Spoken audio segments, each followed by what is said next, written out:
But you definitely have some pretty incredible investors.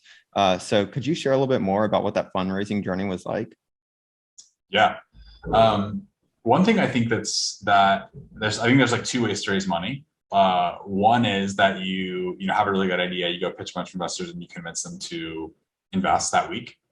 The other is you like build a reputation over many years of being the type of person that people want to invest in. And I think that sounds intimidating to a lot of people, but I actually think it's relatively easy. It takes a lot of time.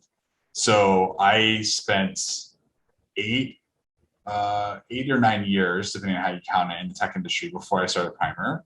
And I don't think I did anything that remarkable. Like I didn't have any like crazy wins. I wasn't like employee number one in $1 billion company. I didn't make a bunch of money on, a company going public. Um, I worked at basically two companies. I was sort of like a nobody at Square, so I don't even really count that as like a real thing. I did work there, but it was basically like a glorified internship. And so I wasn't really a part in any tangible way of the success there.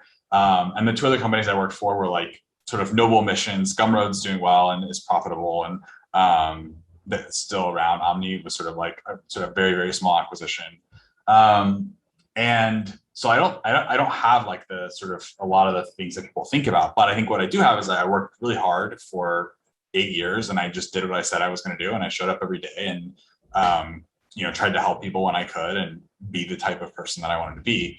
And I think there's something about just just kind of doing that, like working hard, being consistent, being kind to people, helping when you can, that over time just compounds, and like enough people don't do that and sort of drop out at various points that the people that do that for 5 years or 6 years or 7 years, like eventually like people just take notice.